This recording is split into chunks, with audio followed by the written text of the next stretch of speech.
Então, quero desejar uma boa noite a todos, todo mundo que está aqui presente, as pessoas que ainda vão chegar, mas é uma grande alegria poder fazer mais uma edição do Conecte-se à Ciência, nesses tempos difíceis que a gente está vivendo, da pandemia, e também eu sei que está tendo uma gama enorme de lives, de cursos, então a gente também fica até cansado de ficar de frente para as telas, né? Então, gratidão por todo mundo aqui que está presente para aprender, para compartilhar. Quero agradecer também as duas convidadas que aceitaram esse convite, a Kelly Miller, que é atleta de basquete, medalhista olímpica, e a partir dela, do trabalho que ela desenvolve na OGA, a gente pôde fazer essa parceria entre o Conecte-se à Ciência e a Organization Global Alliance. Então, é uma grande alegria. E também agradecer a minha colega de turma, Suzana, por ter aceitado esse convite, que ela vai trazer todo o aspecto científico para a gente, sobre as doenças neurológicas, sobre o sedentarismo. Então, é uma grande honra estar com essas duas convidadas aqui hoje e também estar com todos os presentes. Eu agradeço demais por esse apoio e por essa participação de vocês, certo? Então, Su, é contigo agora. Tá ok. Primeiramente, boa noite, agradeço a todos que estão aqui. E, como o Rodrigo já disse, meu nome é Suzana, eu sou estudante de fonoaudiologia da Universidade Federal do Rio de Janeiro, também conhecida como FRJ, e eu vim trazer os aspectos científicos sobre sedentarismo e a relação com as doenças neurológicas. Eu vou apresentar um slide para ficar mais fácil de acompanhar e de se guiar, ok? Eu vou apresentar aqui, Rodrigo. Peraí.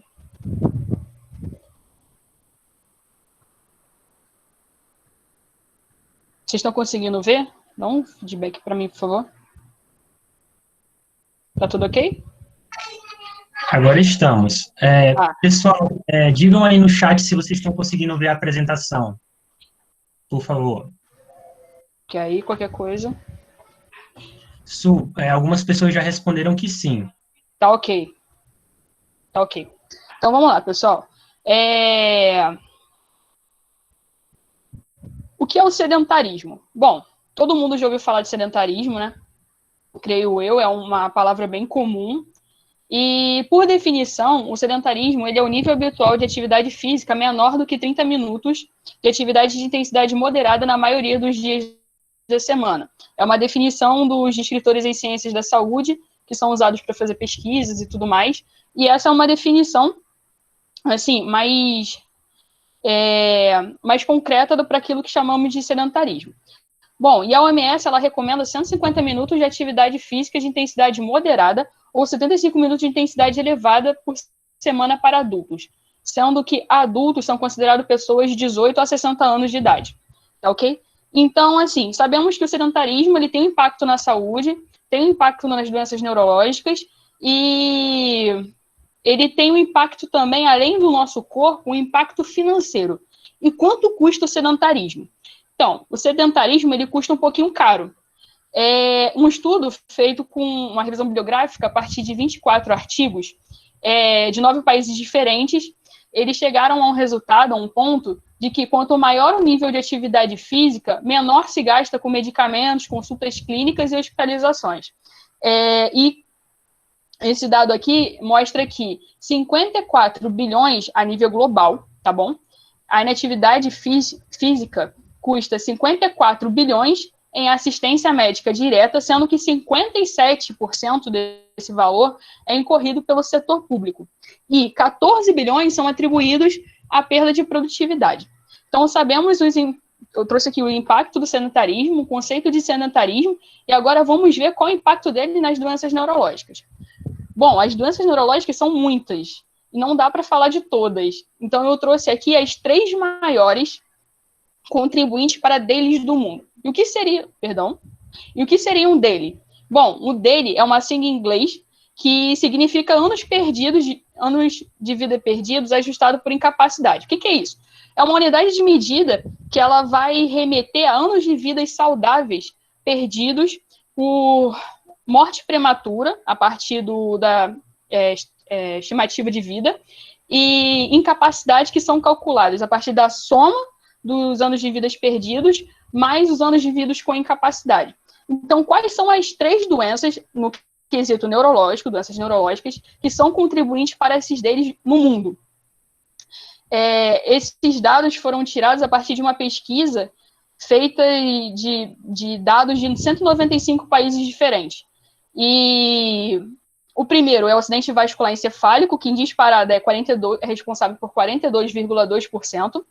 A enxaqueca, também conhecida como migrânia, é responsável por 16,3%. E a doença de Alzheimer e outras demências são responsáveis por 10,4%. Então, vou trazer para a gente hoje sobre essas 3 doenças, suas definições e o impacto do sedentarismo nelas.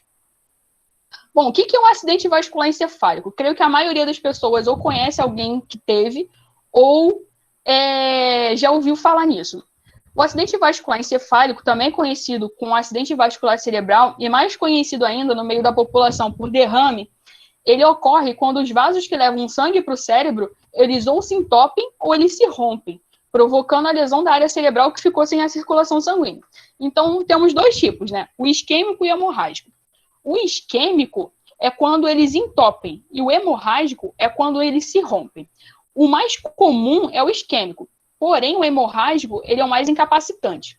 E qual a correlação do acidente vascular encefálico com o sedentarismo? Bom, o sedentarismo ele possui um risco atribuível para a população em relação ao acidente vascular encefálico de 35,8%.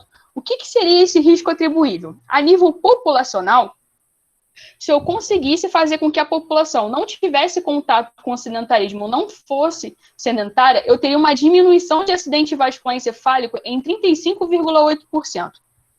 Então, é um valor bastante alto atribuído, levando em consideração que a atividade física ela promove uma saúde assim, vascular, e você vai ter um impacto sobre a pressão arterial, vai ter um impacto também sobre a diabetes, e sendo que hipertensão arterial e diabetes são fatores de risco para o acidente vascular encefálico. Então, eles têm uma proximidade, eles têm uma correlação.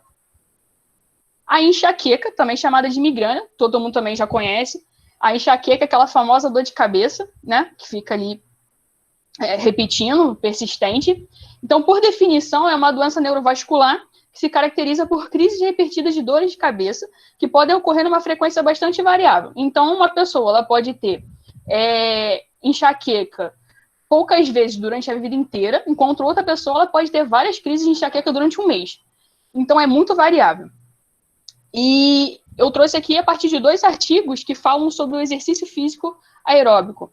Bom, no primeiro artigo fala que o exercício físico aeróbico moderado promoveu um efeito preventivo nas crises de enxaqueca. Então, ele preveniu que a crise de enxaqueca ocorresse. Já o outro artigo, ele traz que o exercício físico aeróbico mostrou efeitos terapêuticos para a cefaleia primária.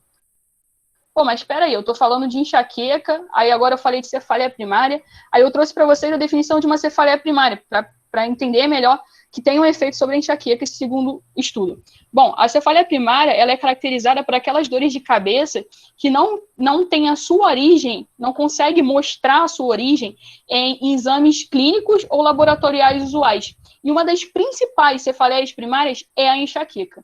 Então, digamos que esse artigo também encontrou um efeito benéfico, né, sobre o exercício físico aeróbico em cima da enxaqueca. E aí vamos trazer a doença de Alzheimer e outras demências. Eu acho ela essa parte um pouquinho mais extensa, mas não muito extensa. Bom, o que é uma demência, gente? Não estou conseguindo. Pronto, foi. O que é uma demência? A demência é uma doença mental que ela é caracterizada pelo prejuízo cognitivo progressivo. Ou seja, o prejuízo cognitivo ele não acontece da noite para o dia. Você não dorme bem e acorda com prejuízo cognitivo. Ele vai ocorrendo gradativamente durante o tempo, né? Ele pode ser acompanhado por mudanças no comportamento ou na personalidade, que são os sintomas neuropsiquiátricos. Então, assim, para entender melhor o que é uma demência, vamos entender primeiro o que é uma cognição. O que é uma cognição? Bom, a cognição, por definição, ela é um processo intelectual ou mental por meio com o qual o organismo obtém o conhecimento. E esse organismo, para obter o conhecimento, ele usa ferramentas mentais. Aqui. Eles usam as ferramentas mentais, que elas são ativadas de forma simultânea, coerente e integrada. quais são essas ferramentas mentais? Atenção, percepção, processamento, memória, raciocínio, visualização, planificação, resolução de problemas, execução e expressão de informações, também a linguagem. E aí você vai ter um impacto sobre isso aqui. Então, eu trouxe aqui também as cinco que ocorrem bastante, as 5 mais comuns, vamos dizer, demências, que não são só essas 5 demências, existem outros tipos de demência com outras causas, né? Temos as demências reversíveis e temos as demências irreversíveis, e não é só esses tipos, eu trouxe só os mais comuns. A doença de Alzheimer, todo mundo já ouviu falar. A doença de Alzheimer, ela é a perda de neurônios, ou células nervosas, né, em determinadas áreas do cérebro, e determinadas áreas do cérebro responsáveis pela memória e pelo o conhecimento, né. Também pode ocorrer deposição de substâncias anormais em células do cérebro, e aqui há um grande impacto da doença de Alzheimer. A maior manifestação clínica é o efeito que ela tem sobre a memória, e ela é mais comum. Segundo algumas referências, eles falam que a demência vascular, ela é a segunda mais comum, é a segunda mais frequente. O que é uma demência vascular? É aquela demência que ela vai decorrer por lesões vasculares no cérebro. E as manifestações clínicas vão depender da onde que ocorre essa lesão e de quantas lesões foram. E essas lesões, elas podem ser de 2 tipos. Elas podem ser lesões isquêmicas silenciosas, que aí você não vai ter aquelas manifestações clínicas comuns que você sempre vê, ou ela pode decorrer do acidente vascular encefálico, ou o acidente vascular cerebral, né? E então ela não tem aquela etiologia, aquelas manifestações, ela é bastante variável, vai depender de acordo com o local de lesão. Temos também a demência com corpos de Lewy. Essas demências com corpos de Lewy são alterações no cérebro, que são chamadas de corpos de Lewy, né? Temos a demência na doença de Parkinson, que também é causada pelos corpos de Lewy, só que são em locais diferentes do cérebro. Aí, a referência que eu busquei, ela fala que a diferença entre uma demência e outra, ela pode ser caracterizada pelo início, vamos dizer assim, vou simplificar. Digamos que o paciente ele apresentou os primeiros sintomas da doença de Parkinson. Se a demência ocorrer menos de 1 ano depois dessa apresentação dos primeiros sintomas, você começa a pensar numa demência com corpos de Lewy. Se a demência ocorre após 1 ano do início dos sintomas, da doença de Parkinson, ela vai ser caracterizada como demência na doença de Parkinson. Então, o que altera aqui? A principal alteração é a atenção. Você vai ter um prejuízo da memória também, mas não vai chegar a ser no nível da doença de Alzheimer, mas a principal aqui é a atenção. E também temos a demência frontotemporal. A demência frontotemporal, ela vai afetar principalmente o comportamento, a questão comportamental, mas vai afetar a cognição também. Aí você vai ter um problema de memória e você vai ter um problema também, se eu não me engano, de orientação. E há uma característica da neuroimagem, ela é uma redução cerebral no lobo frontal e no lobo temporal. Então, é na parte da frente e do ladinho. Não sei se dá para ver, porque eu acho que a minha telinha ficou bem pequenininha, aqui na parte da frente e aqui. Então, essas são as 5 demências que eu trouxe. E qual a correlação da demência com o sedentarismo?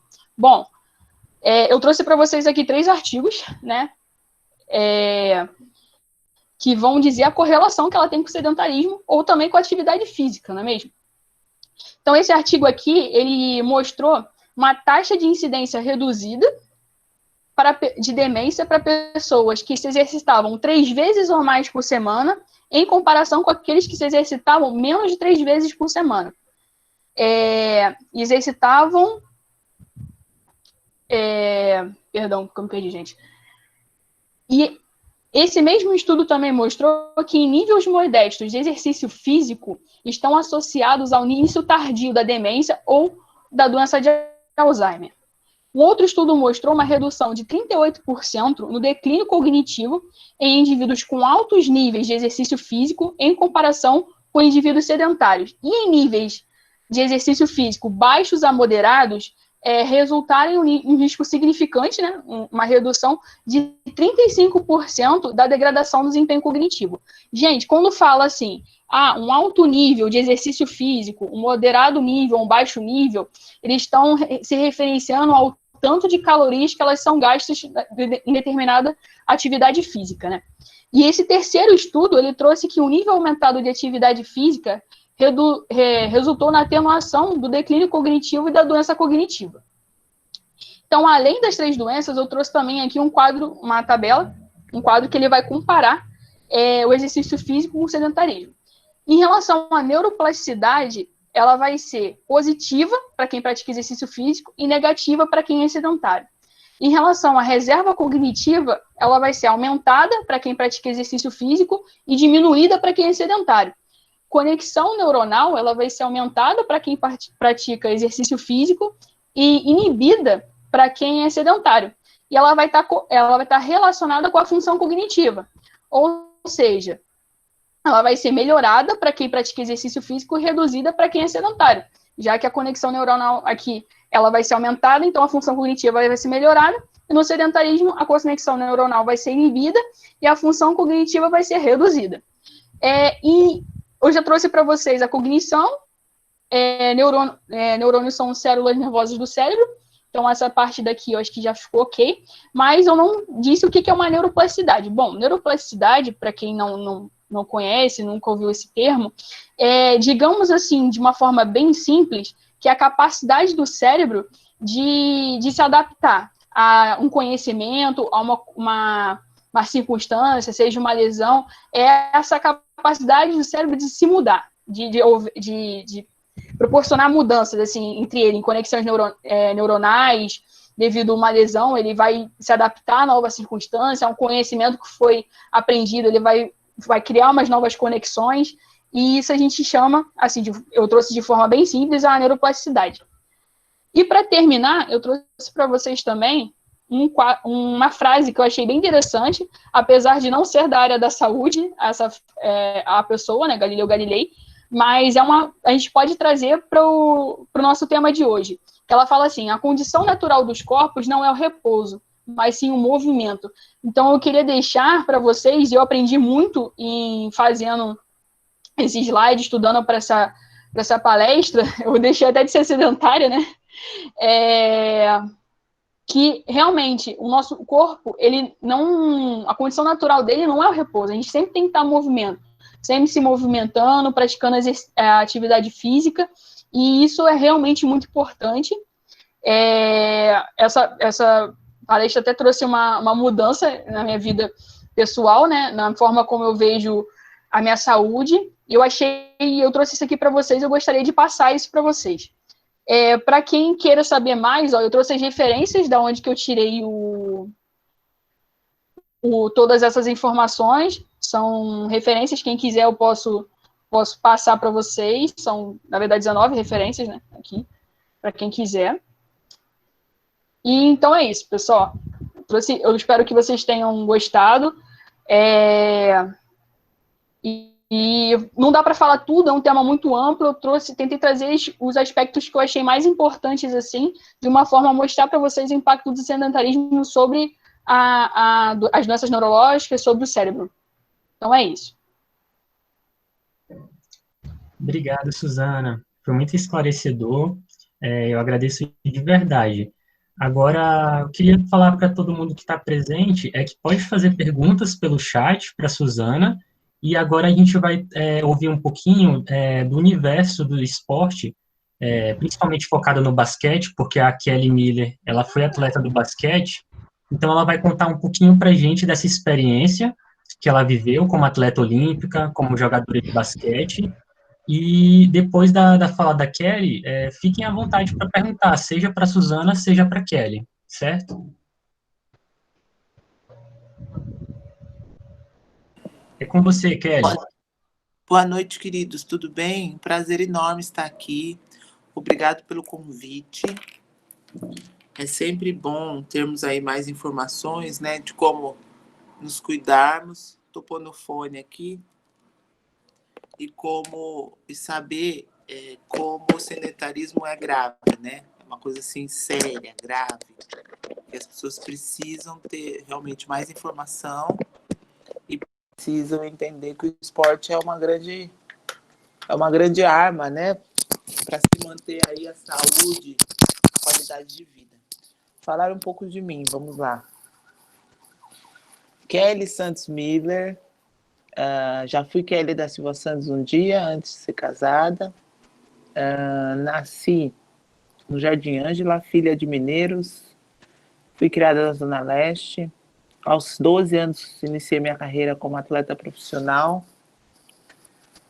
Como atleta no Mirim, ali no Leite Moço Sorocaba. A mamãe me levou no médico um belo dia e disse: minha filha é muito grande. Já havia nascido muito grande, um bebê de 5 quilos, quase 60 centímetros. Depois ainda a mamãe teve um bebê prematuro após mim, e aí eu mamei o meu leite, e mamei o leite da minha irmãzinha, então eu mamei até os 5, 6 anos de idade. E isso me favoreceu, né, um porte físico muito grande. Então a mamãe me levou no médico, 1,86 m, 12 anos, e a mamãe falou: olha, minha filha precisa parar de crescer, eu não sei o que eu faço mais com essa menina. E eu era grandona, bem calma, né? Bem calminha, né? E lenta. Não em pensamento, mas tudo que eu fazia era bem devagar, bem tranquilo. A mamãe preocupada. E o médico falou: não, a minha filha, a sua filha, ela tem que ser atleta. O Brasil precisa de meninas altas como ela. A seleção brasileira precisa de meninas altas como ela. Aí ele pegou o telefone e falou: oi, Hortência, tô aqui com uma menina grande, vou mandar ela para você. E esse médico, ele já era médico do Pelé, eu não sabia. Então eu me ingressei ali na Leite Moça Sorocaba, com 12, 13 anos, e depois dali eu fui para equipe de Campinas. Depois da equipe de Campinas, Ponte Preta, nossa Caixa, nosso ponto, perdemos o patrocínio, e aí seguimos ali sem patrocínio. De repente chega um time, as meninas já eram medalhistas de prata, já eram campeãs mundiais, tinham ganhado a Havana, campeãs mundiais e medalhista de prata em Atlanta. E chegou-se inúmeras meninas da seleção brasileira e completou aquele time que só tinha uma categoria de base, e se formou o time adulto da Microcamp. Eu me lembro que naquele ano eu ganhei 17 medalhas, que eu ganhei nas minhas categorias infanto, juvenil, seleção juvenil, jogos abertos, jogos do interior, jogos regionais, seleção de base, seleção adulta. Tive a minha primeira convocação para a seleção adulta em 97 e fui campeã da Copa América em São Paulo, no ginásio do Ibirapuera. Eu tinha 16, 17 anos e nós fomos campeões em cima dos Estados Unidos, uma final. E logo, isso era 97. Logo segui nas seleções de base, logo segui na seleção brasileira. Joguei meu primeiro Pan-Americano em Winnipeg em 99. Eu já era titular da seleção brasileira, que algumas das pivôs experientes estavam jogando na WNBA, então ali já era titular da seleção brasileira adulta.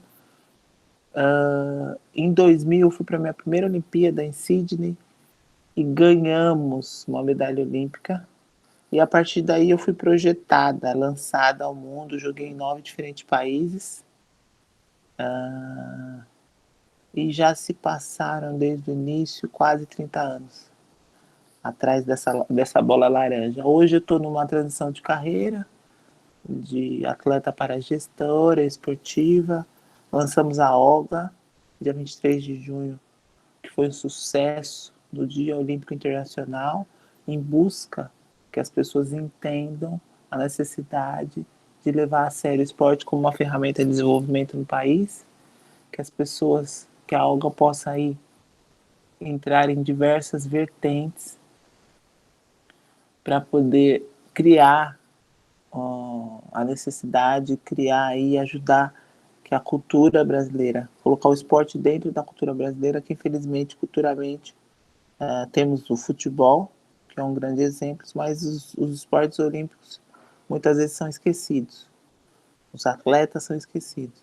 E essa conexão, né, com Conect Ciência é realmente o que a gente quer, estar aí conectado com inúmeras vertentes, trazendo para os nossos atletas, amantes do esporte, informações aí que a nossa querida Suzana nos trouxe, para poder realmente politizar os nossos atletas, que o atleta possa ser gestor da sua própria carreira, possa direcionar aí o esporte de uma maneira de grande sucesso. Que o atleta muitas vezes ele deixa de estudar para treinar. É importante treinar, mas não existe um plano educacional específico para o atleta. Eu me comprometo a isso também, a buscar isso. E que os nossos futuros gestores sejam atletas. Hoje nós temos aí excelentes gestores, uma carreira acadêmica incrível, mas nem sempre eles são atletas. Então acaba se errando um pouco na vivência do que realmente um atleta e o espaço esportivo precisa. E eu busco entrar nessa contramão, né? E trazer aí a possibilidade do atleta vir a ser um grande gestor esportivo, que é o que falta no nosso país. E estar aqui com Conect Ciência é realmente trazer um pouco do esporte para outro mundo e trazer um outro mundo, um pouco mais de informação para o mundo do esporte. Eu só tenho que agradecer o convite de todos vocês.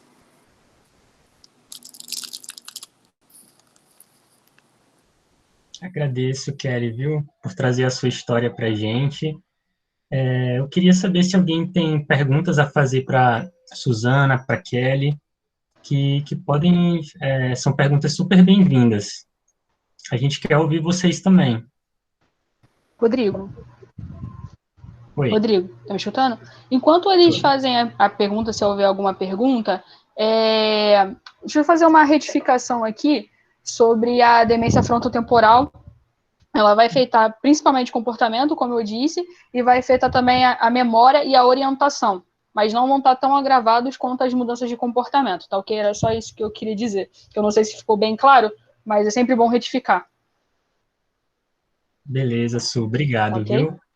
Eu queria, por enquanto, eu estou vendo aqui no bate-papo, ainda não chegaram perguntas, mas todo mundo está agradecendo a Kelly, a Suzana, o pessoal está bem feliz. Então, eu queria fazer uma pergunta para a Kelly, perguntar para ela como o esporte ajudou ela, contribuiu para a vida dela em termos de saúde, a prática do basquete, mais em específico. Olha só, a minha vida melhorou em inúmeros aspectos.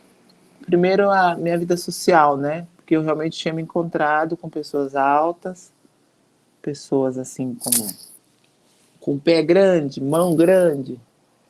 Então isso trouxe para mim uma melhor autoestima. E eu era uma criança muito parada, assim, mamãe me levou no médico assim bem preocupada, muito parada. Mas realmente era porque eu não me sentia bem nos ambientes, né? Porque eu era muito diferente. E a partir do momento que eu consegui me encaixar e me encontrar num ambiente de saúde, um ambiente que me trouxe mais saúde, digamos assim, a minha autoestima melhorou e, consequentemente, tudo foi melhorando. Eu não posso te dizer que eu era uma garota complexada. Não é que eu era complexada, eu tinha muito amor da minha família, tinha muitos amigos, tinha uma vida social bacana, mas eu não entendia, né? Então isso me dava uma certa timidez. Isso era como se eu estivesse com os meus talentos enterrados, né? E mamãe chegava a pensar, a ficar preocupada na minha saúde, em questão da minha saúde física e mental, porque eu era muito quieta. Mas não, o esporte me trouxe aí mais vigor, mais identidade, mais alegria, mais desafios, mais buscas de se superar, né? De estar aí tentando superar sempre o limiar. Agradeço, Kelly. Realmente, eu também acredito muito que o esporte tem esse fator de transformar a nossa vida, e no seu caso, o esporte lhe proporcionou isso, a nível social, que você teve contato com pessoas mais altas, isso também reverberou na sua saúde, como a Suzana bem nos trouxe. Você fazer esporte, você contribui para que a chance de você ter alguma enfermidade neurológica decresça. Ou seja, a pessoa que é praticante de um esporte, de uma atividade física, ela tem menores chances de ter uma enfermidade neurológica do que aquelas não praticantes, que são conhecidas como sedentárias. E aí, Kelly, eu quero ler para você aqui alguns trechos de opiniões no bate-papo. O Cláudio Fernandes, ele fala: Kelly, sua história de vida nos esportes e na vida é um marco para as mulheres nesse momento da sociedade. A Angélica Maria nos fala: Kelly traz para nós, mulheres altas, o exemplo da superação numa sociedade que inventa padrões de beleza. Então, e a Débora, foi muito esclarecedora a fala de Suzana. Kelly, estou emocionada porque sou fã do basquete. Que você continue fazendo a diferença, sobretudo na vida de novos atletas. Suzana, preciso sair do sedentarismo. Então, são opiniões bem legais, e agora eu queria, como não foram mais afirmações, por enquanto não... Teve a pergunta do Gabriel.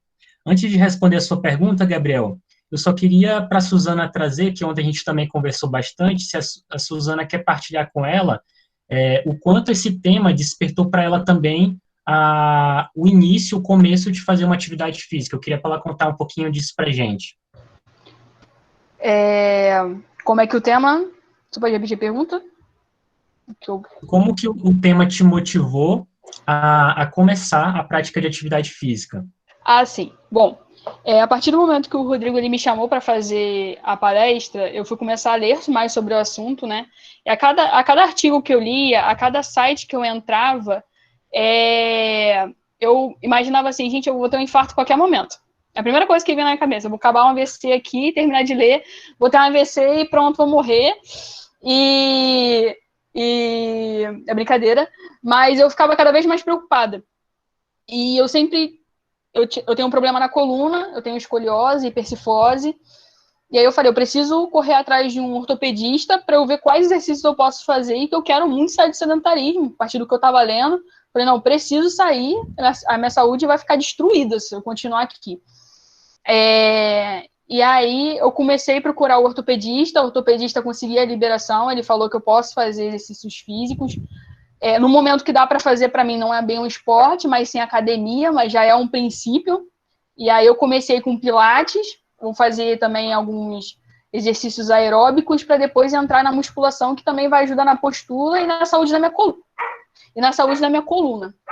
Então, foi muito inspirador, assim, estudar para falar para vocês, trazer para vocês de uma forma bem simples, assim, o que é o impacto das doenças neurológicas no sedentarismo, e trazer também para vocês a minha experiência de que é realmente muito importante fazer exercício físico. Não é uma questão, não é aquela frase feita, né? Nossa, vamos fazer exercício físico. Não, gente, é importante. Sedentarismo tem um impacto grande, e dali também, eu cheguei até a ler em um artigo que ele tem impacto sobre todas as doenças, sobre todos os tipos de doença. Então, eu acho bastante relevante extrema importância fazer exercício físico. Agradeço, Suzana. Eu vou ler aqui algumas perguntas que surgiram para vocês. O Gabriel Fernandes pergunta: Suzana, como relacionar a prática de exercícios em um estágio inicial de Parkinson, já que se trata de uma doença que traz uma perda de coordenação motora? E como os exercícios podem afetar ou atrasar a progressão da doença? Olha, a primeira pergunta, eu ver se eu entendi bem, como relacionar a prática de exercício físico no estágio inicial da doença de Parkinson. Eu acho que isso tem que ser analisado pelos médicos, pelos fisioterapeutas, por quais exercícios físicos possíveis que podem ser feitos com uma pessoa com doença de Parkinson, né? E como o exercício pode afetar ou atrasar a progressão da doença. Essa pergunta eu não vou saber te responder no momento. Se você quiser, você pode deixar o seu e-mail e eu te respondo ela por e-mail. Agora, de primeira, eu não vou saber te responder. Tá ok? Aí, quando a gente mandar um e-mail, Gabriel, a gente vai mandar a resposta da Suzana para você, beleza? Ok. Aí, Suzana, Kelly tem uma outra pergunta aqui também, ó, do Daniel. Ele fala: quanto tempo de exercício é necessário após passar um dia inteiro sentado? Então, bom, segundo a OMS, você precisa de 150 minutos semanais. Então, se você dividir isso aí por 5 dias da semana, você precisa de pelo menos 30 minutos de exercício físico de intensidade moderada por dia, né? Então, digamos assim, você fique 23 horas e meia sentado, mas pelo menos meia hora por dia você tem que fazer um exercício físico de intensidade moderada. Mas é importante praticar exercício, mas não tem essa medida. A recomendação da OMS é para você ter 150, que você tenha intensidade moderada 150 minutos, ou 75 minutos de intensidade mais intensa, né, mais alta.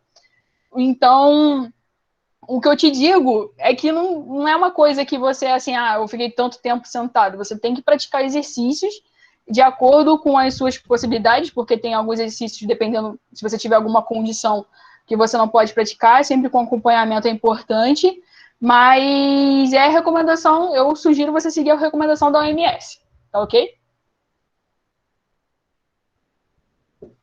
Agora eu vou ler essa pergunta aqui para Kelly.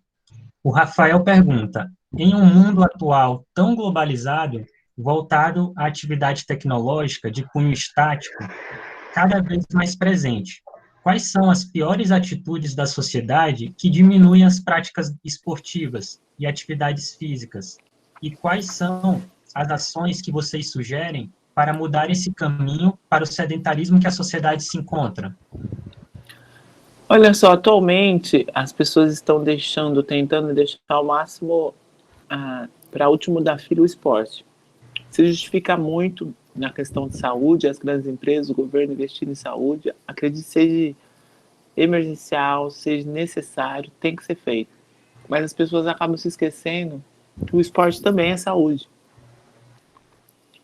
Durante o período que as pessoas estão em isolamento, existe aí se afeta muito mentalmente as pessoas. Então precisa se cuidar e a prática de esportes, claro, em pandemia, de uma forma moderada, ela tem que ser melhor incentivada.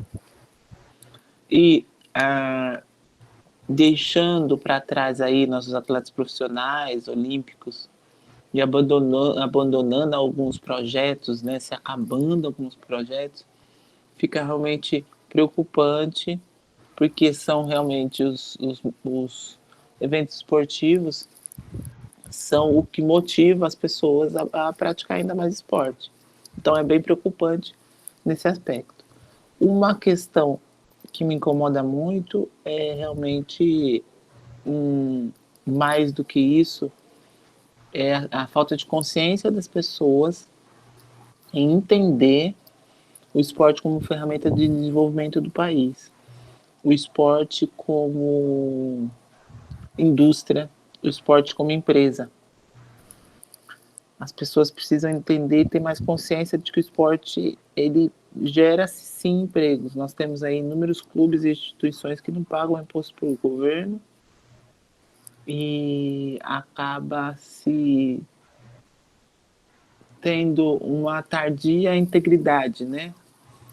Acaba se questionando a integridade dos projetos esportivos.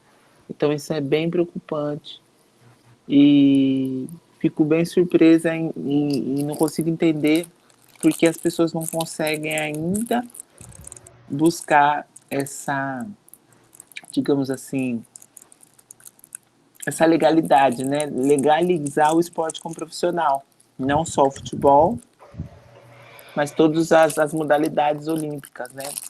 Todos os esportes olímpicos. E com essa onda também de racismo, de preconceitos, né, de muita coisa, com a pandemia, eu acredito que as pessoas venham ser um pouco mais solidárias, né, uma com a outra. Essa é a minha expectativa.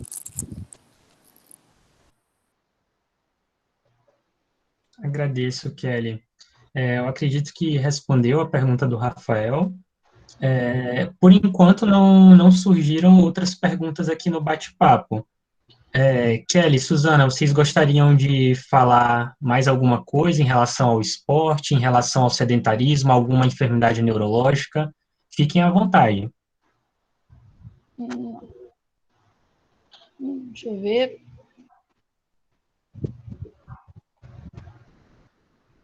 Acho que não. Então, beleza. E você, Kelly? Não, querido, para mim, assim, foi muito válido esse bate-papo, as informações que a Suzana nos trouxe, as perguntas. Obrigado pelos elogios, obrigado pelo convite. E estou à disposição aí para os próximos encontros. Beleza. Eu agradeço Então, também. Opa, vai, Su, pode falar. Perdão. Eu agradeço também pelo convite. Eu agradeço também pelas perguntas. Desculpa, eu não lembro a pessoa que eu não consegui responder agora, mas é que eu vou responder depois. Me desculpa, eu não consegui responder agora, mas eu vou te responder depois, pode deixar.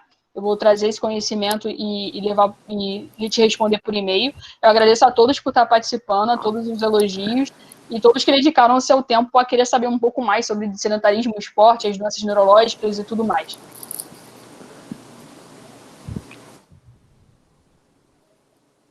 Su, antes da gente concluir o evento, finalizar, o Daniel fez novamente uma pergunta. O sedentarismo acontece em todas as idades? Pode-se dizer que sim. Existem estudos feitos com crianças e adolescentes, estudos feitos com idosos. Determinadas doenças vão impactar mais idosos. Por exemplo, o Alzheimer acontece por volta de depois dos 80 anos de idade.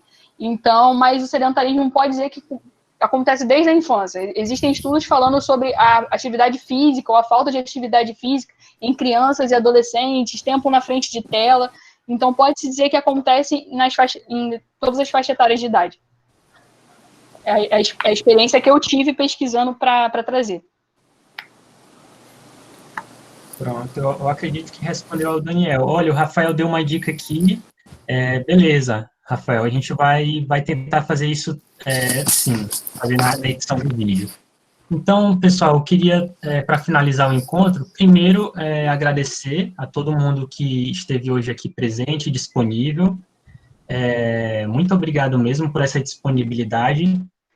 Como eu falei no início, a gente está tendo um acervo muito grande de lives, de cursos, então às vezes a gente fica até saturado, mas foi um prazer estar aqui, foi um prazer poder discutir esse tema da neurologia, a importância do esporte também, mas principalmente que a gente pode fazer atividade física, não só pensar na modalidade esportiva em si, que é muito importante, mas dentro das nossas possibilidades.